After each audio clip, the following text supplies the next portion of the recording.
Now, I want to unpack the concept of God a little bit. I should have maybe done this earlier in the presentation.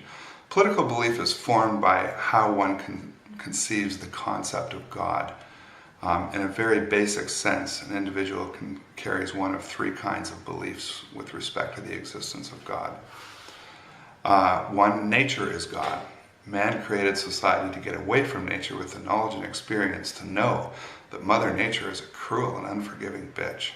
Living by the laws of nature is the opposite of living free. We are not only at war with nature, its food supply, and its weather, but against one another without laws under anarchism as savages. The masses, more often than not, have seen the anarchist for what he is, an arrogant, albeit sensitive snob, and they have rewarded him accordingly. Anarchism can only work in small groups, where everyone knows one another and there's no need for money and therefore no need for laws. Under pure anarchy, you own what you can carry and defend. In a small group, everybody knows each other, you don't have to worry about your stuff getting stolen, or whatever.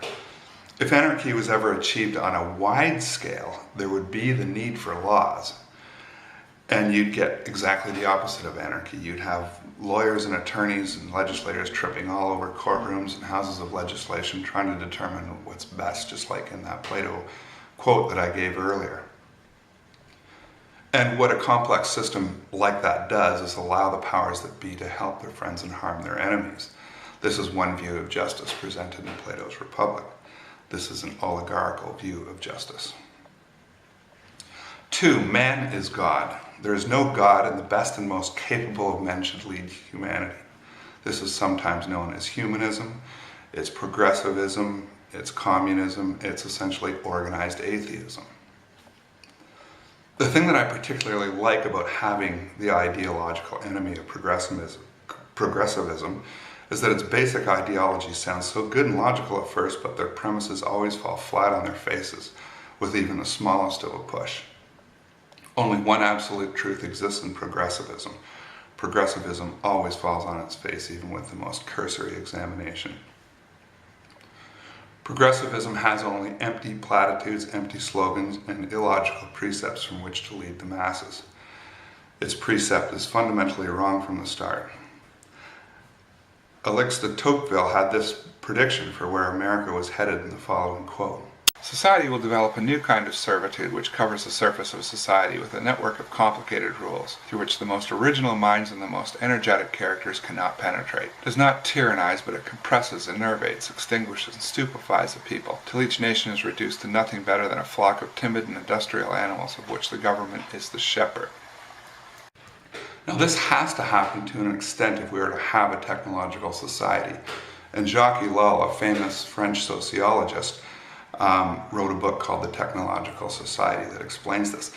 There has to be a certain amount of organization as well as pre-planning in order to build a device like a computer or a smartphone or a car, because the initial investment is so huge. And if we want to be efficient and not be completely wasteful, we want to produce the right number of cars and cell phones and so forth. So there has to be planning, there has to be knowledge and collection of data so that people can make predictions. There's a basic objection to the idea of progressivism, and it's a very good one. What is best? What is just? This is the subject of Plato's Republic. It's not exactly a settled matter. It's a hard question like consciousness itself.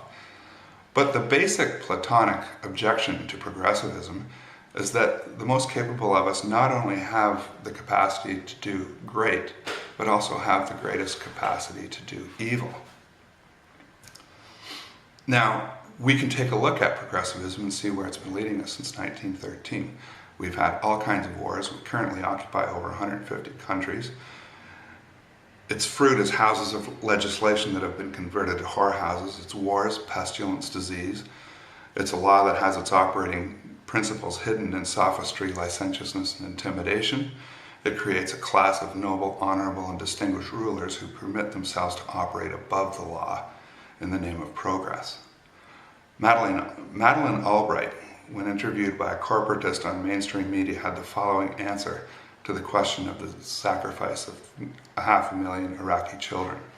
I think this is a very hard choice, but we think the price is worth it. Madeleine Albright, when asked about the sacrifice of 500,000 Iraqi children in the hunt for Iraqi WMDs.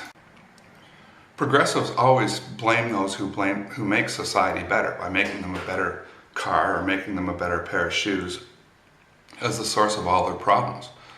When really the capitalism simply means that the business owner, the person who runs the business, owns the means of production. Problems that we face are really due to the monetary system itself, not capitalists, not somebody who wants to build a factory and build a better pair of shoes. That's a good thing. 3, the belief in God. Liberty cannot be established without morality, nor morality without faith. Alexis de Tocqueville, Democracy in America. To believe in God is to believe there are absolutes in law. God is the lawgiver. Earthly philosophers deduce the word of God, the philosophy that everyone should follow to have safe and productive societies. Laws are the instrument of freedom and allow man to rise above nature, to expand horizons beyond simple need and want. God's laws prevent people from making themselves God, and they place all men under known universals, which is really the only kind of true law. The concept of God is an evolution of man's consciousness to obtain greater freedom. That freedom is threatened by a cruel and unforgiving bitch on one side, and the mother of all evil, statutory regulation without universals. The devil only operates by statutory laws because he cannot operate by universals.